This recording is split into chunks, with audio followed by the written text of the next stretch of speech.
The Game of Life and How to Play It by Florence Scovel Shinn. Chapter 8, Intuition or Guidance. In all thy ways acknowledge him, and he shall direct thy paths.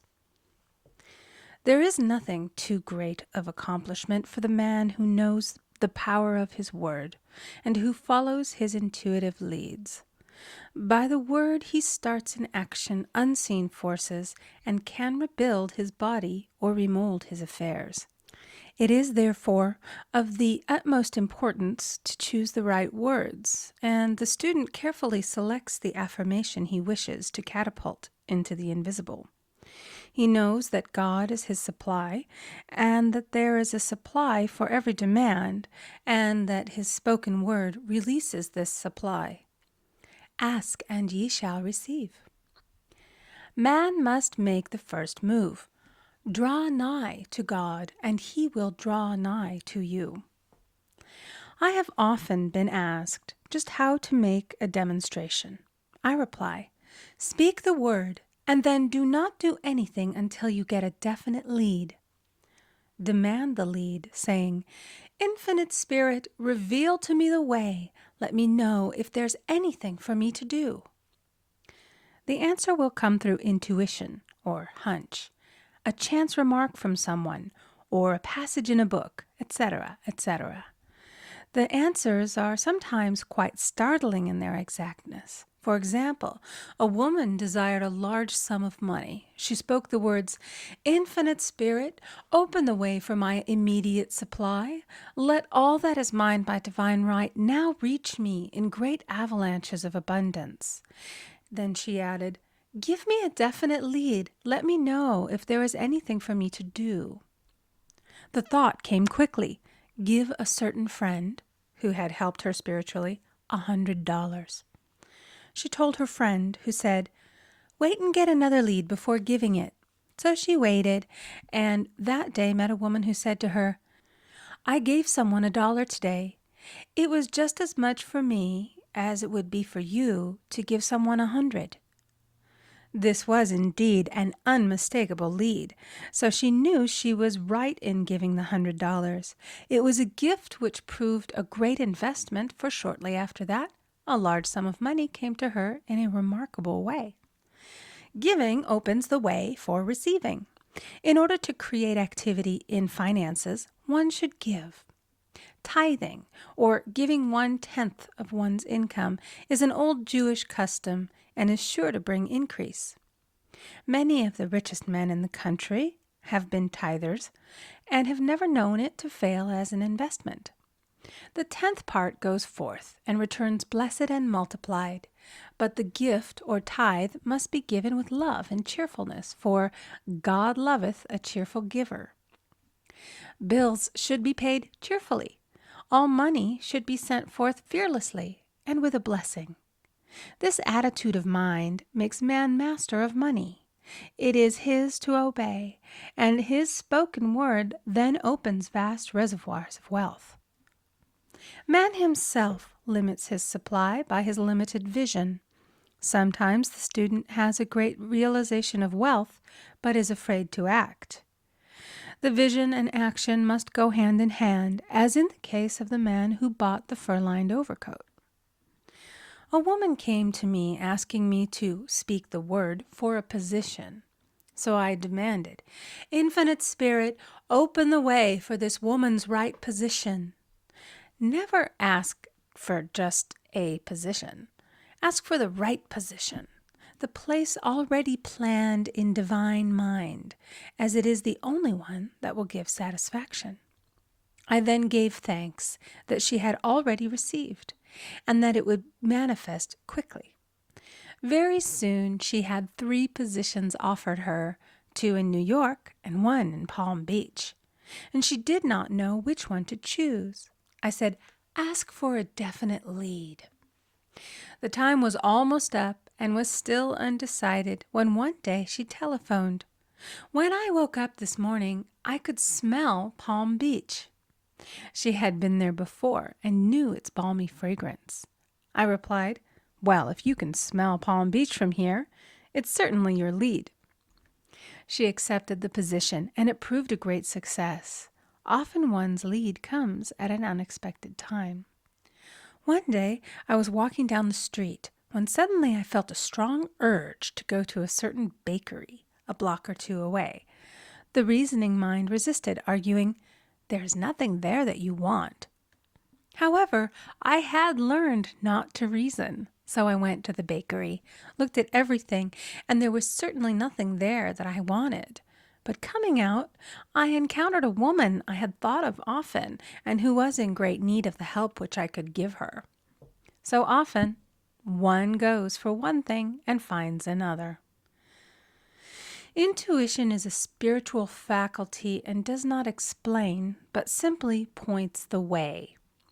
A person often receives a lead during a treatment. The idea that comes may seem quite irrelevant, but some of God's leadings are mysterious. In the class one day, I was treating that each individual would receive a definite lead.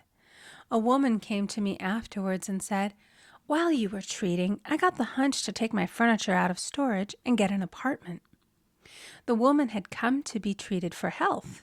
I told her I knew in getting a home of her own, her health would improve. And I added, "I believe your trouble, which is a congestion, has come from having things stored away.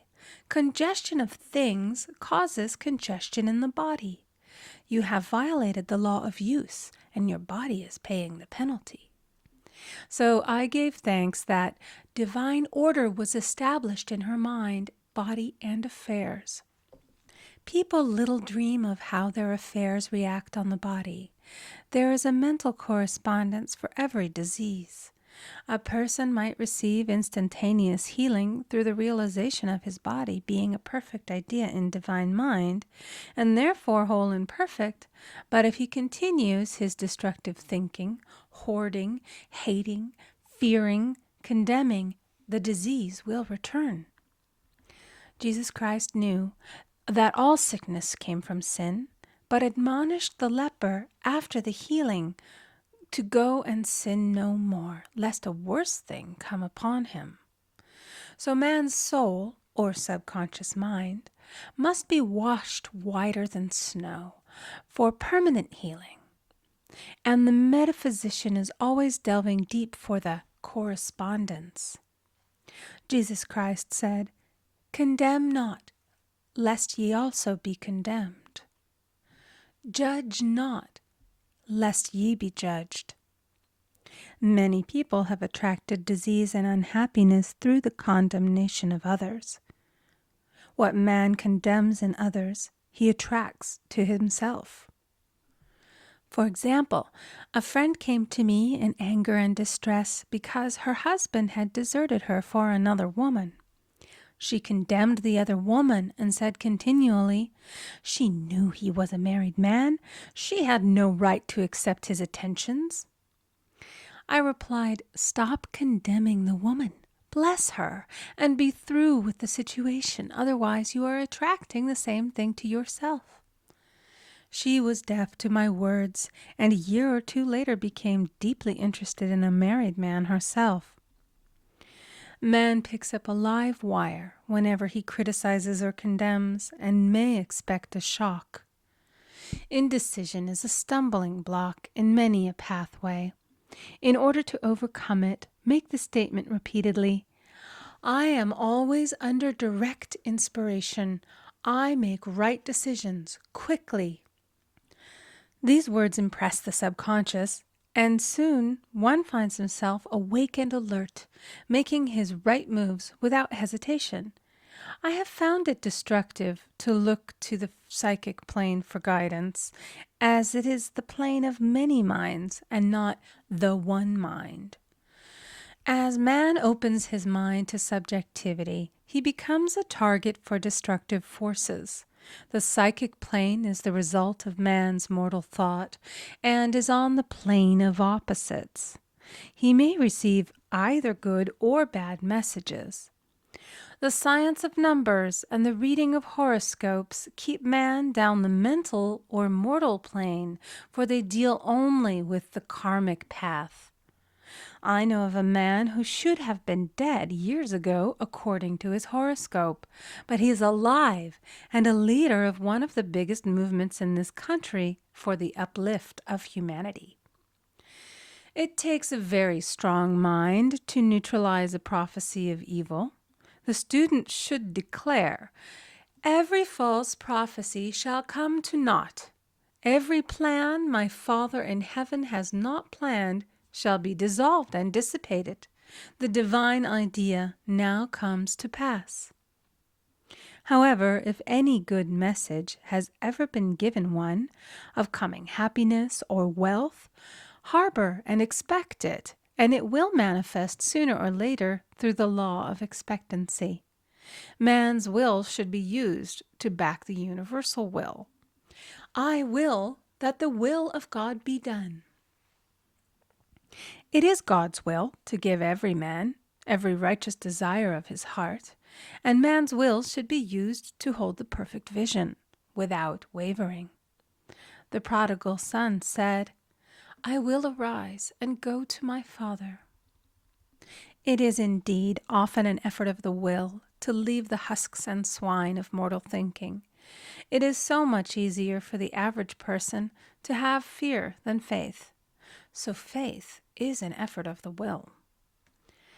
As man becomes spiritually awakened, he recognizes that any external inharmony is the correspondence of mental inharmony. If he stumbles or falls, he may know he is stumbling or falling in consciousness. One day, a student was walking along the street, condemning someone in her thoughts. She was saying mentally, "That woman is the most disagreeable woman on earth," when suddenly 3 Boy Scouts rushed around the corner and almost knocked her over. She did not condemn the Boy Scouts, but immediately called on the law of forgiveness and saluted the divinity in the woman. Wisdom's ways are ways of pleasantness, and all her paths are peace. When one has made his demands upon the universal, he must be ready for surprises. Everything may seem to be going wrong, when in reality it is going right. For example, a woman was told that there was no loss in divine mind. Therefore, she could not lose anything which belonged to her. Anything lost would be returned, or she would receive its equivalent. Several years previously, she had lost $2,000. She had loaned the money to a relative during her lifetime, but the relative had died, leaving no mention of it in her will. The woman was resentful and angry, and as she had no written statement of the transaction, she never received the money, so she determined to deny the loss and collect the $2,000 from the Bank of the Universal. She had to begin by forgiving the woman, as resentment and unforgiveness closed the door of this wonderful bank. She made this statement, "I deny loss. There is no loss in divine mind. Therefore, I cannot lose the $2,000 which belong to me by divine right. As one door shuts, another opens." She was living in an apartment house which was for sale, and in the lease was a clause stating that if the house was sold, the tenants would be required to move out within 90 days. Suddenly, the landlord broke the leases and raised the rent. Again, injustice was on her pathway, but this time she was undisturbed. She blessed the landlord and said, "As the rent has been raised, it means that I'll be that much richer, for God is my supply." The new leases were made out for the advanced rent, but by some divine mistake, the 90-day clause had been forgotten. Soon after, the landlord had an opportunity to sell the house. On account of the mistake in the new leases, the tenants held possession for another year. The agent offered each tenant $200 if he would vacate. Several families moved. 3 remained, including the woman. A month or 2 passed, and the agent again appeared. This time he said to the woman, "Will you break your lease for the sum of $1,500? It flashed upon her, "Here comes the $2,000. She remembered having said to friends in the house, We will all act together if anything more is said about leaving. So her lead was to consult her friends. These friends said, well, if they have offered you 1,500, they will certainly give 2,000. So she received a check for $2,000 for giving up the apartment. It was certainly a remarkable working of the law, and the apparent injustice was merely an opening for the way for her demonstration. It proved that there is no loss, and when man takes his spiritual stand, he collects all that is his from this great reservoir of good. I will restore to you the years the locusts have eaten. The locusts are the doubts, fears, resentments, and regrets of mortal thinking. These adverse thoughts alone rob man, for no man gives to himself but himself, and no man takes away from himself but himself. Man is here to prove God and to bear witness to the truth. And he can only prove God by bringing plenty out of lack and justice out of injustice. Prove me now herewith, saith the Lord of hosts, if I will not open you the windows of heaven and pour out a blessing, that there shall be not room enough to receive it. End of chapter 8. Recording by Amy Conger.